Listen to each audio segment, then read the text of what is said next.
Teacher Jonathan's studio. And Mercy. Proudly brings to you Mercy Goes to Teacher Jonathan's Office, Part 4. Mom, do you remember, Teacher Jonathan requested us to attend a mathematics lesson today? Yes, I do, but not before you take your breakfast.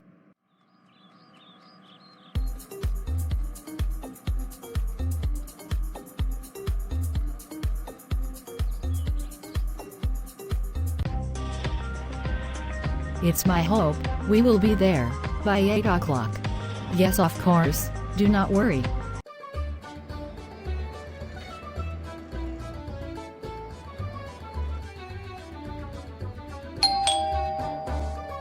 Yes, come in.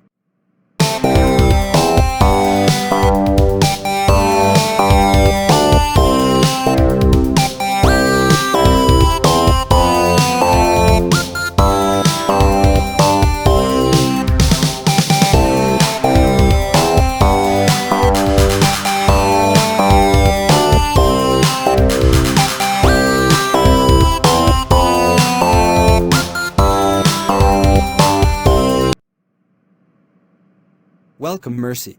We are about to begin the lesson. Wow.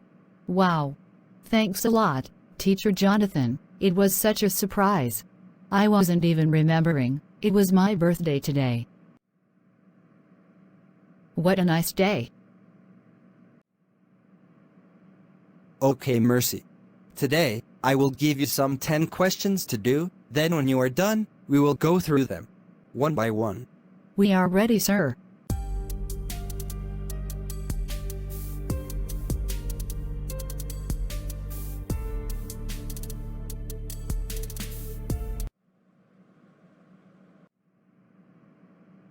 Who is ready to do the first question? Okay, Professor Elvis, the floor is yours. Thanks, sir, for the opportunity. The first thing, we will write SPODMAS. This is the order of operations.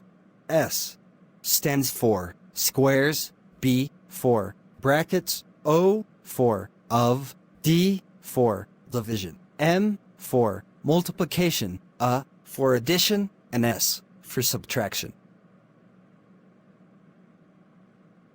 After that, we will work out the numerator first. But note, 8 is not to be included when working out the numerator. It is a separate number.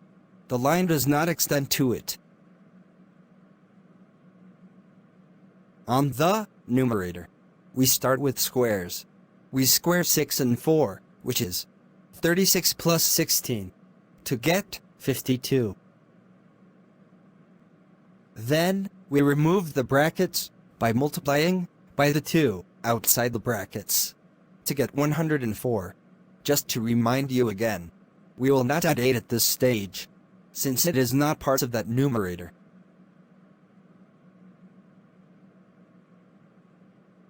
We now go to the denominator and start by removing the brackets. We subtract 5 from 7 to get 2. Then we multiply by the 2 outside the brackets to get 4. Finally, get the numerator and divide by the denominator, which is 104 divided by 4, to get 26, and then add 8 to get 34. Excellent, Elvis. That was perfect. The next question I will call upon Ted's. Thanks, Teacher Jonathan. I will read the question first. Matthew paid 3,700 shillings for a radio after getting a discount of 7.5%. How much more would he have paid had he been given a discount of 5%?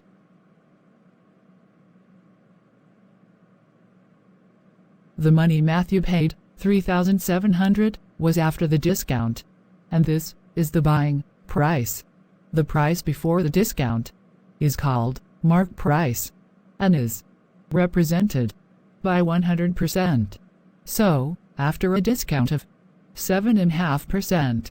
He paid 92.5%, which is the buying price.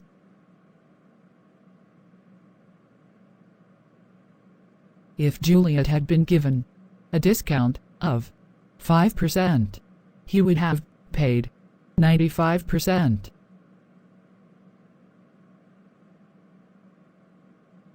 The question is asking how much more he would have paid if given a discount of 7.5% than a discount of 5%. To get this difference, we subtract the percentage of the two buying prices, that is, 95% minus 92.5%, which is 2.5%. Or, you can also get the difference between the two discounts, which is 7.5% minus 5%. To get 2.5%, we now ask ourselves if 92.5% represents 3,700 shillings. What about 2.5%? We change the mixed numbers to a proper fraction. We cross-multiply 2.5 times 3,700 times 2 over 5 times 2 over 185. This will give us 100 shillings. Thanks a lot, Teds. Well done. Now, allow me to go through the remaining questions. Find the area of a rhombus whose side is 100 centimeters and one of its diagonals measure 160 centimeters. So the first thing I want to do is to draw the diagonal, the rhombus.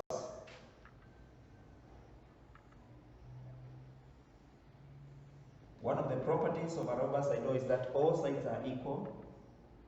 So each of the sides will be 100 centimeters.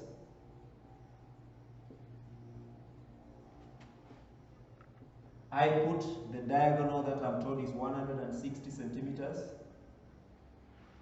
Then now to tackle this question, I'm going to draw the other diagonal. There's another property of a rhombus that I know, and you know, that diagonals of a square and a rhombus, they bisect each other at 90 degrees.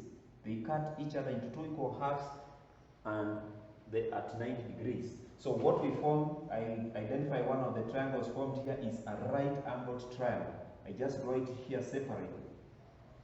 We deal with one of these right-angled triangles formed here. And this measures 100 and this is 80 centimeters. We want to identify this side there.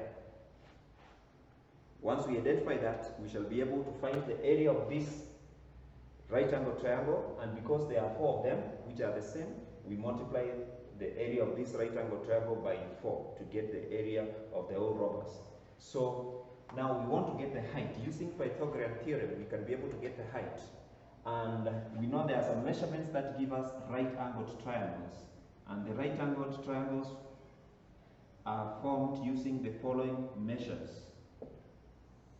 measurements: 3, 4, 5, 5, 12, 13, 7, 24, 25, 9, 40, 41, 11, 60, 61. Now, from these measurements, we have used one of the measurements has been used here to form this right-angled triangle. This is one of the families of this right-angled triangle, and we don't identify which one is that. So I get this 180 and I simplify by 2, 4, by 2, 5. You can see it is 3, 4, 5. 3 is the one missing because 5 is here.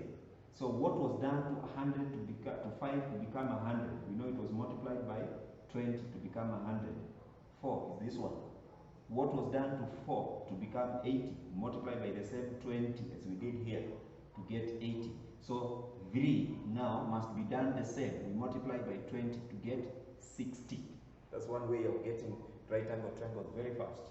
So our height here is 60. So here it's 60. So the other diagonal was measuring 120 and half of it is 60. So we have known the base and the height of this triangle. So we now get the area of one of the right angle triangle, which is half base times height. The same as half times 80 times 60. And remember there are 4 of them, 1, 2, 3, 4, which are exactly the same. The answer I get, I multiply by 4. So by 2, 1, by 2, 40. 40 times 6 we get to 2,400, then times 4, which becomes 9,600 square centimeters. That's one of the methods. There's another method which you can use to get the area of a rhombus, and that on the parallelogram. If you're getting area of a rhombus,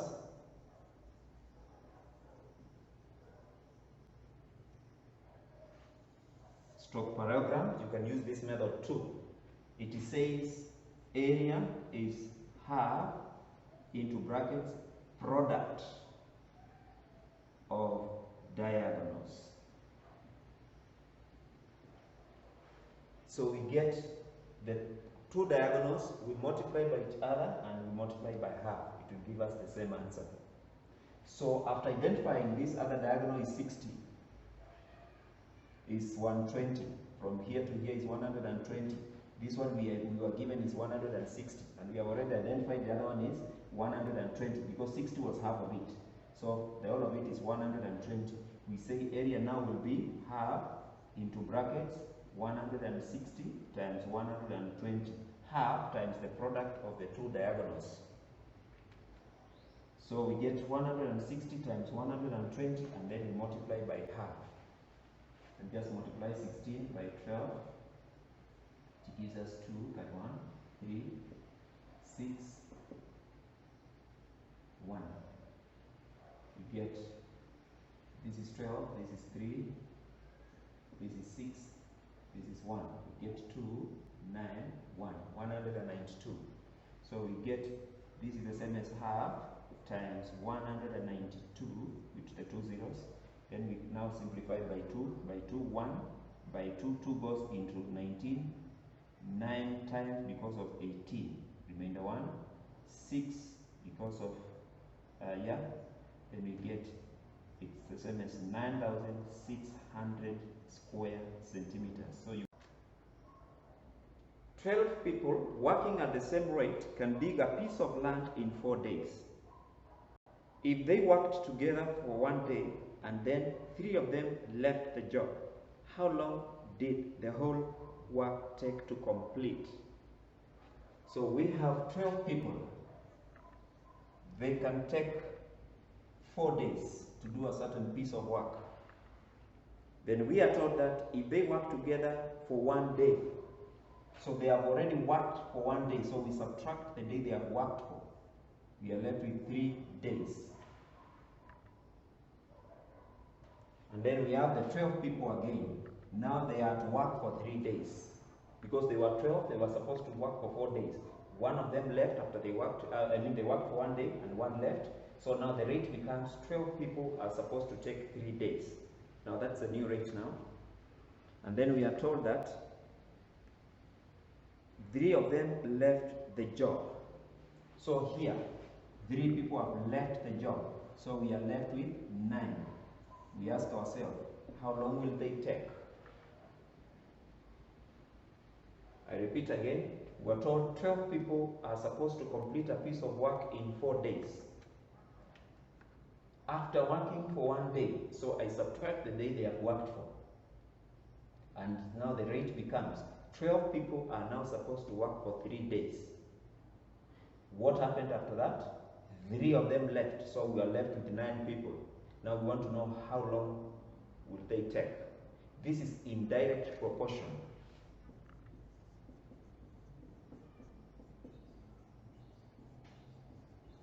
Where we know when the people are decreasing, the days will be more. The fewer the people, the more the days they work. That is indirect. So what I do is I will first get what one person will take. Because now the 12 of them are now supposed to take 3 days. And now, what does 1 take? We get 12 times 3. That is what one person takes. And then now divide by the number of people who are working together now. There are 9 of them. We get by 3, 3, by 3, 1, by 3, 1, by 3, 4. So they are supposed to take 4 days. Then the question is, how long did the whole work take to complete? Remember, they had worked for 1 day earlier, and they have now taken 4 days to complete. So in total, they have taken 4 plus 1, which is same as 5 days. Just for clarity again, 12 people were supposed to take 4 days to complete a certain piece of work. After working for 1 day, that day they have worked for, we subtract. We are left with 3 days they have to work for. Then now the rate becomes 12 people are supposed to work for 3 days because they have already worked for 1 day now. Then 3 of them have left, people now, not the days. 3 people have left. So we have 9 people now. It's what we want to know. How many days will 9 people take? And then I've said this is called indirect proportion. What we are supposed to do is to know what will one person take, because 12 of them are now supposed to take 3 days. So when it is one of them, it will take 12 times 3. It will take 36 days alone. It will take a lot of time because he's alone.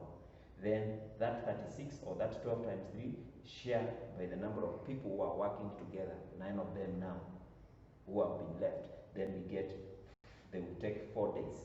Don't forget, they worked for 1 day. So the total days they have now worked for is 5 days. What is the value of x in that equation? I'll treat this as 3 fractions. The first fraction is 2 into brackets x plus 1 over 3. The second one, I'll put it over 1 to look like a fraction also. And then the third one is this one, over 1. So all of them are now fractions. And then I put big brackets here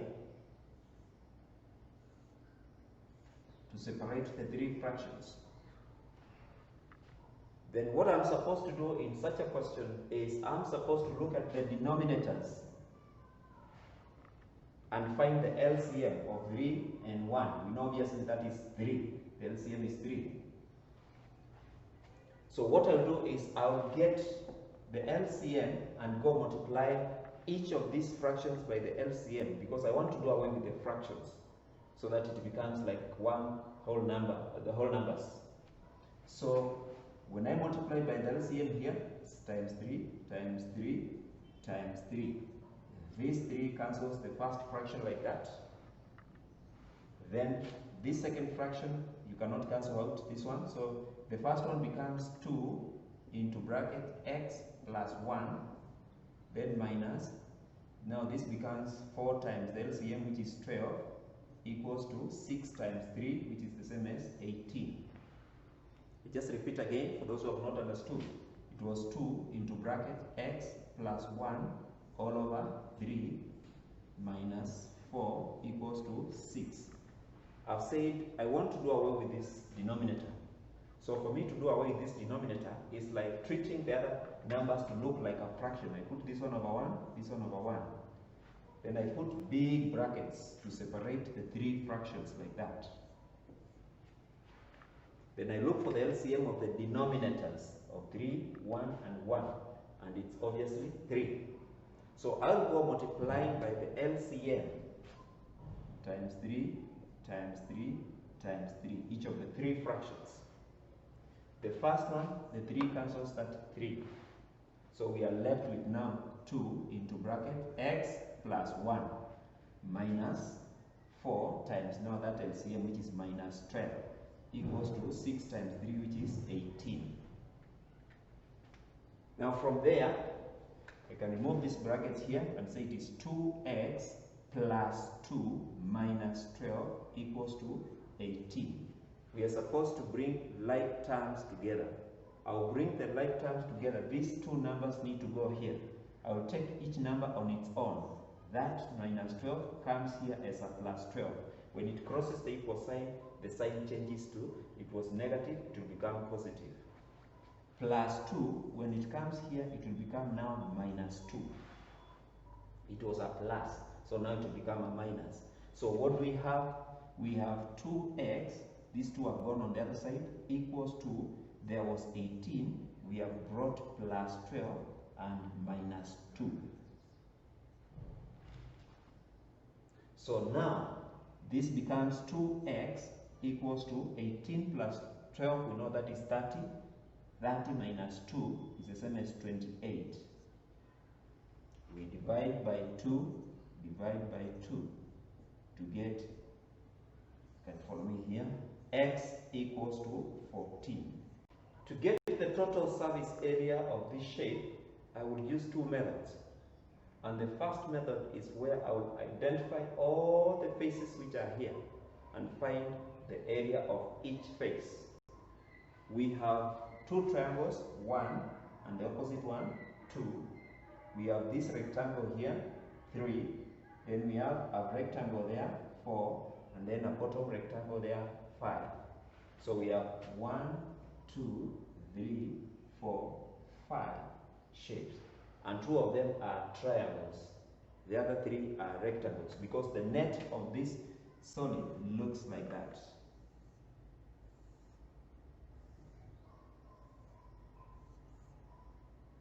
This is the net. There are 3 rectangles and the 2 triangles. So I have to find the surface area of each of these faces. And beginning with the triangles, area of a triangle is a half base times height. So I get half times its base is 8 and the height is 6. By 2 1 by 2 4, we get 24. And there are 2 of them. There is this one and the opposite. This one and the opposite. So I multiply by 2. I get 48 square centimeters. The rectangles are different. They are not the same. We have this one facing us here, this rectangle here. It measures 20 by this line which we don't know, so we have to find that line to know the area of that rectangle. Remember, this is a right angle triangle, so we can use the properties of right angle triangle to get that measurement, where we say in Pythagorean theorem, we say the height squared plus the base squared gives us the hypotenuse squared. So we say 6 squared plus 8 squared will give us the hypotenuse squared. So 36 plus 64, which is 100, gives us that hypotenuse.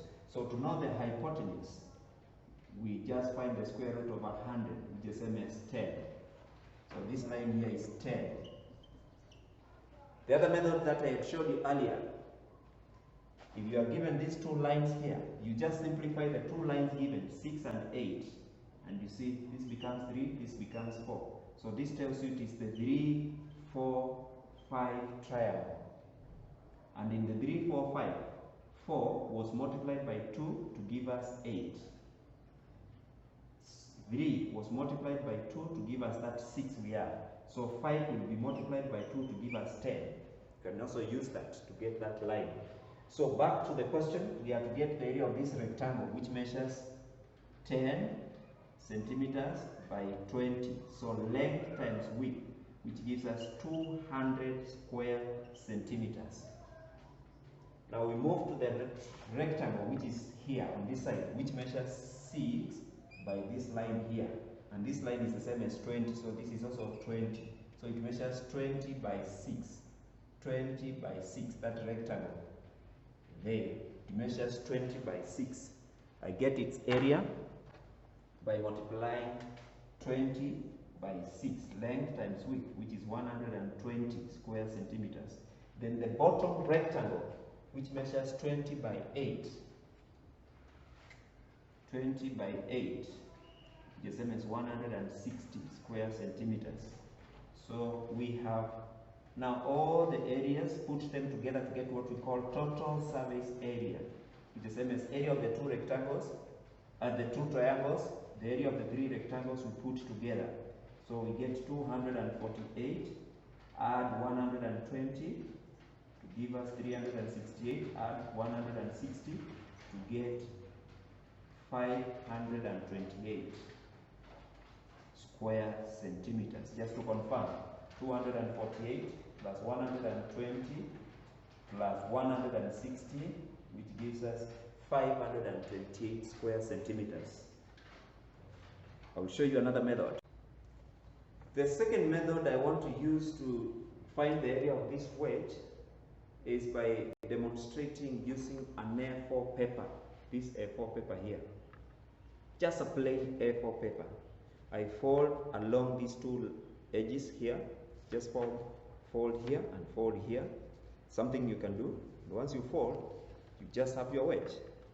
This is a wedge. And the only thing lacking in this wedge are the two triangles.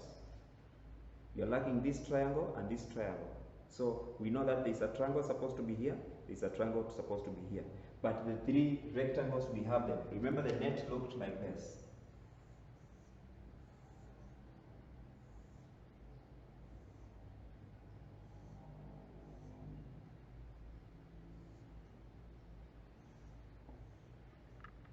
The net looked like that. There were three rectangles and two triangles. So the three rectangles have now been folded using this A4 to form the three rectangles joined together. They are here now forming the wedge.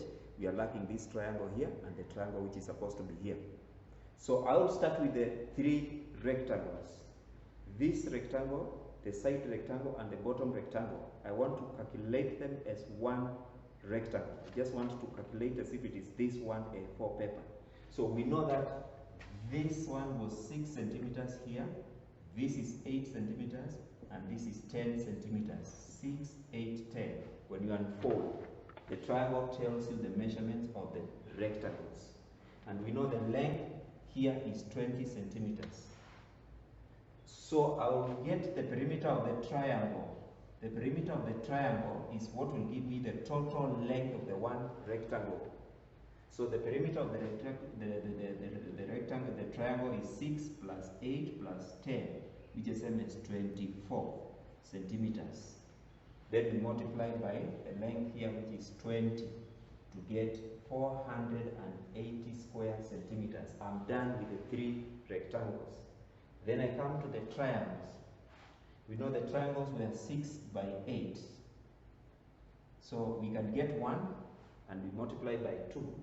Where we say a half times base times height, which gives us 24. We multiply by 2 to get 48. Alternatively, we know that when two right angle triangles are joined together, they form one rectangle because they have the same measurements. So we can just get base times height to get the area of the two. Just say 8 times 6 to get 48. But it's not a big deal to find the area of 1 times 2. It's not a big deal. So I don't want you to get confused. So to get the area of the three rectangles, what have I done? I've just got the perimeter of the triangle, which is 6 plus 8 plus 10. I've got that length of the rectangle, the three rectangles. Then I multiply by this length here by 20. So it is 24 times 20, treating it like one A4 sheet. Yote hivi sasa 6, 8, then 10. So 24 times 20 to get 480, and then I add the two triangles, which is 48.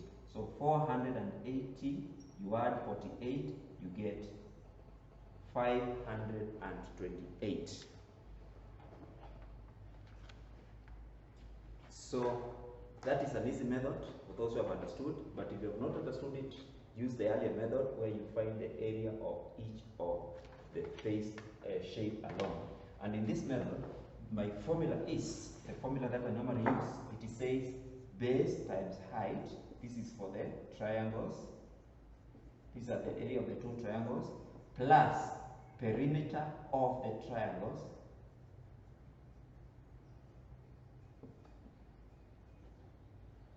times the length. So this formula says base times height will give you the area of the two triangles, that is 8 times 6. You have got the area of the two triangles already. Then perimeter of the triangle, not triangles, the perimeter of the triangle, which is 6 plus 8 plus 10, will give you the base or length. Perimeter of the triangle, which is 24, times now this length, which is 20. So it is 48 plus 480, which gives you 528, just as we got in the other method. But if you have not understood this one, use the earlier method that I've explained. Both of them will give you the correct answer. Billy lent Lenny 4,000 shillings to start a business. This 4,000 shillings is what we call principal.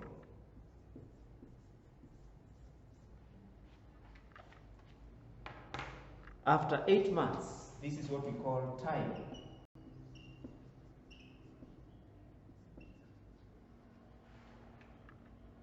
Lenny gave Billy 4,800 as refund of the money he had borrowed plus the interest earned. This is called amount, which includes the money borrowed plus interest. So this 4,800, as you have been told, it includes both the interest and the principal. So this is the money he had borrowed plus the interest. Then at what rate in percentage per annum did Billy's money earn the interest? We want to get the rate and in per annum. Per annum means per year. When you are given, you ask the rate per annum and the time is in months, we must change the time to be in years, because we can't change a rate, we change the time. This is constant, we change the time. So the time, 8 months, is a fraction of a year, which is 8 over 12, which is MS. When you simplify, you get 2/3 of a year. So that's very important to make sure that the rate and the time are intermarried, year, and you want the time in years. Then now from there, we have to separate these two to get the interest. So the interest was, let's get a pen.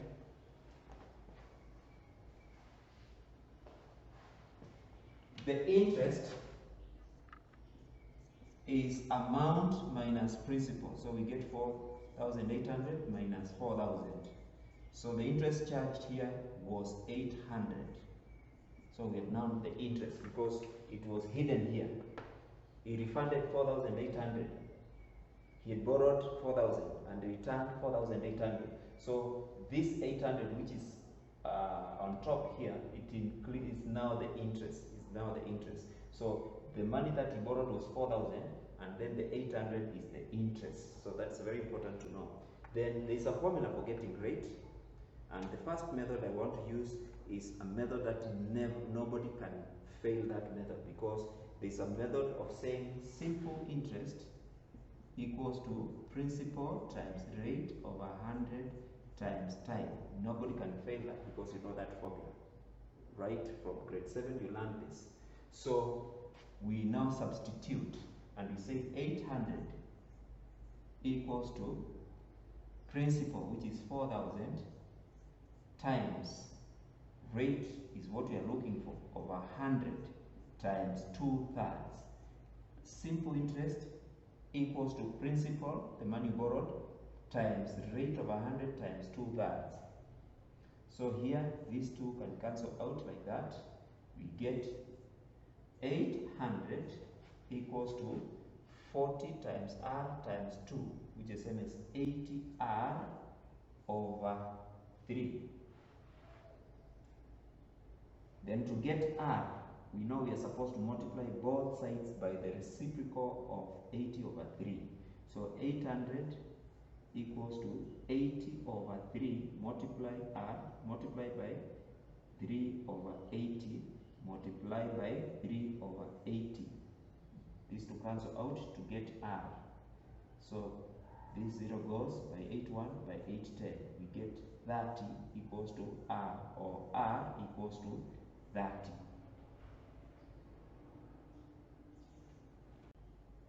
You can also use a method which says rate equals to interest times 100 all over principal times time. So in this method, you get the interest, which was 800 multiplied by 100 all over principal, which was 4,000 times time, which was 2/3.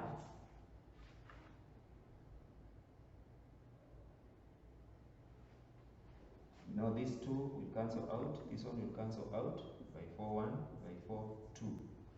So we have 2 times 10, and then we have divided by 2/3. And when we are dividing, we know this should be reciprocated, times 3 over 2. By 2 1, by 2 1, we get 30. So take note of this method. R equals to interest times 100 all over principal times time. I know you are very much eager to know, what about time? If I want to get time, will I use, is there a formula for that? Yes. Time, you start again with this. Time equals to interest times 100 over what is not now there is principal times rate. So all the time you start with interest times 100, interest times 100. So if you want to get principal, you shall still use the same method again. Interest times 100. Remember, this is interest. Over. Now the two things which are not there. What is not there? We have rate times time. So in this method, if you want to use it, when you say rate, the first thing to say is interest times 100 times the other things which are not there, that is principal and time. If you want to get time, you start with interest times 100, put the other things which are not there, principal times rate. If you want to get principal, it is interest times 100. Everything you start with interest times 100, interest times 100, then you put the other things which are not there, rate and time. It's a method that saves time. Daniel deposited 5,000 shillings in a bank. It's a question on compound interest.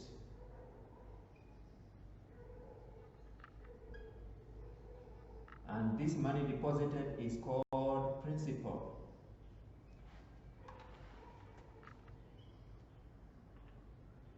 The bank charged a compound interest at the rate of 15% per annum. Rate was 15% per annum or per year. How much interest had his money earned at the end of 2 years? Time is 2 years. Then interest is what we are looking for. It's very important to show what we are looking for so that when you get the answer, you cannot confuse, because some learners, after they get the answer, they just put the answer they have got without taking time to check what the examiner wanted. So here we are looking for the interest. And then in this question, I like using this method, which says amount equals to principal times rate plus 100 over 100 times rate plus 100 over 100. A very simple method, though it looks complicated. Very simple when I explain it. You love it. So in this method, this R plus 100 over 100 represents the first year. And this R plus 100 over 100 represents the second year. So in the first year, we get the principal, which is 5,000. We multiply by rate plus 100. Rate is 15. We add 100. It becomes 115 over 100. This is the first year now. We get again the rate, which is 15. We add 100. It becomes 115 over 100. So this is the first year. This is the second year. So now these two cancel out. This one cancels out like that. By 5, 2, by 5, 1. Then we now multiply 115 times 115 and we divide by 2. So we get 115 times 115, 5, carry 2, 7, 5, 5, 1, 1, 5, 1, 1, get 5, 2, carry 1, 6 plus 1, 7, 7 plus 5, 12, 3, 1. We get 13,225. Remember, we are dividing by 2. So 13,225 divided by 2. We get 6 because of 12. 6 again because of 12. Remember here, we drop 2. 1 time because of 2. Then we drop 5. 2 times because of 4.5 because of 10. So it is 6,612. 6,612. The amount, this method was giving us the amount 6,612 and 50 cents. So, as I said earlier, it's good to know what you are doing.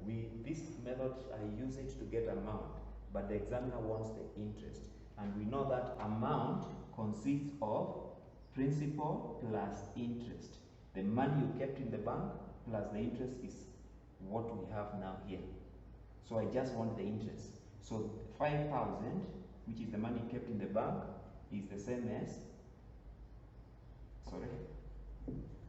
6,612 and 50 cents, which is the amount, is the same as the money kept in the bank, 5,000 plus interest. So obviously now to get the interest, we subtract the amount minus the principal, because this is consisting of the money that he kept in the bank plus the interest. You can see the money is higher than what he had kept in the bank.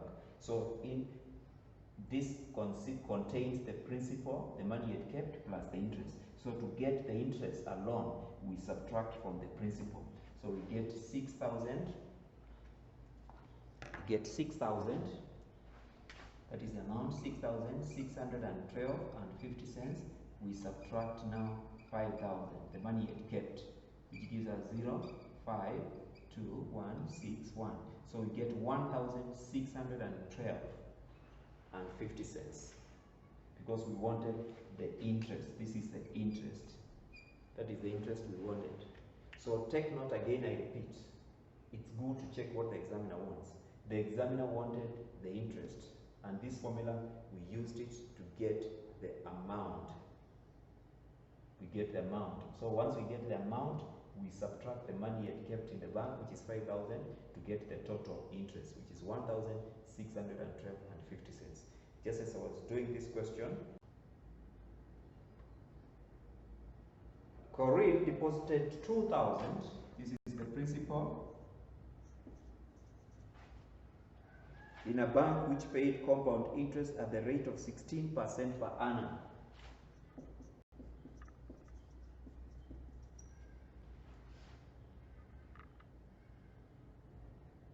Rate of 20%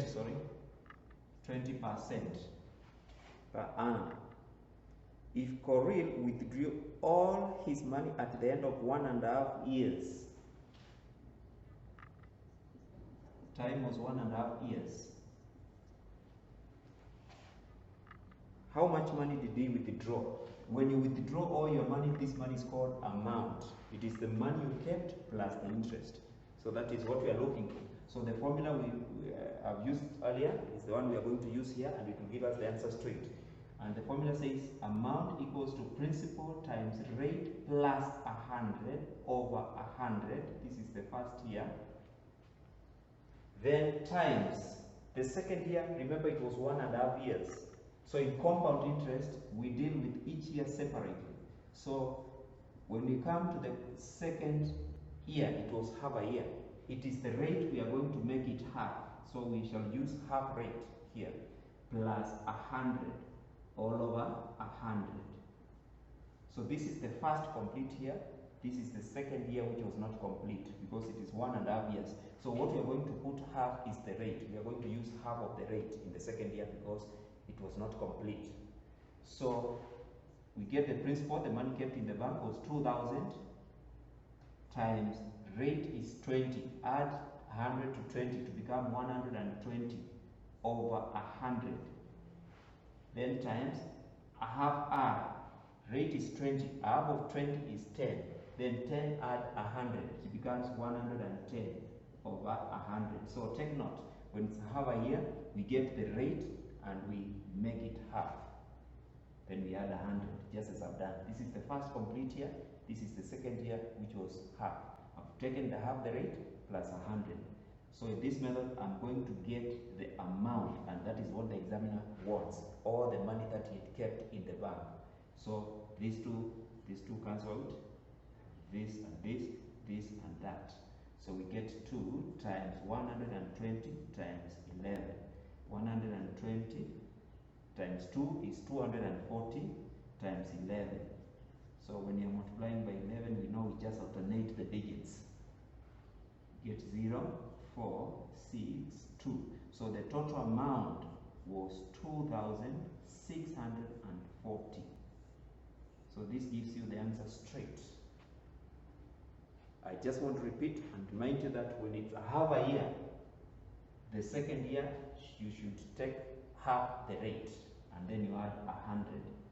Half of 20, which is 10, then add 100 to become 110. In a ranch, the ratio of goats to sheep is 4:3. Then sheep to cows is 5:4. Then cows to donkeys 3:2. Then the question is, what is the ratio of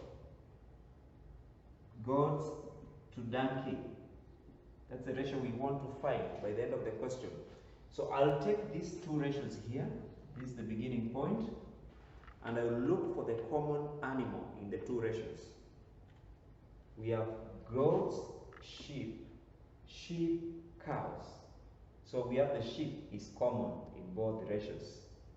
So sheep becomes our clue, because the sheep here and the sheep here should be the same, because sheep and sheep here should be the same. So what do we use to make them the same? We find the LCM of this sheep and the sheep here. We find the LCM of 3 and 5, which is times 5, which is 15. So the sheep should be 15 on this side and on this side. So what do we do to make that true? We come here. Knowing the sheep is supposed to be 15, I say I will multiply. I ask myself what will multiply 3 with to make it the LCM 15. And obviously it is times 5. And what I've done on this part, I must also do here for it to remain balanced. So I multiply also by 5 to get 20:15. 20:15. We come to the other ratio here. Remember, sheep must be 15. So here, we ask ourselves, what do I multiply 5 with to get 15? And obviously it is times 3. And then what we have done here should also be done here to become 12. So the new ratio is 15:12. So we can see now 20:15, 15:12. Sheep and sheep have become the same. So now the ratio is now reading one thing from the start to the end. Goats to sheep, sheep to cows. You can interchange them the way you want, because now you have made the sheep to be the same. When we come to the other ratio here, the other ratio on this side, we have sheep to cows and cows to donkeys. You've already got what we are doing. Now we are going to look for the animal which is common here. And which animal is common? Cows are common. And if cows are common, we want to make them the same. Here cows are 12. I should do something to these cows to become 12, like the cows on this side. So I multiply by 4 to become 12. And what I've done here must be done here to remain balanced. So this becomes 8.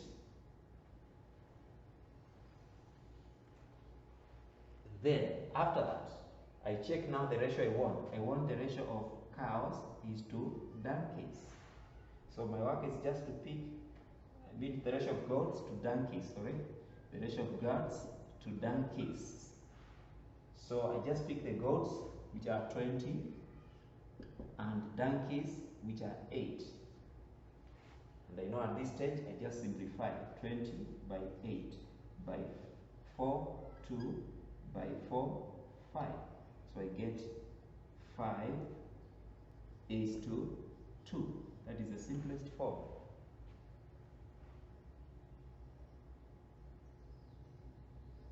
I just need to repeat what I've said.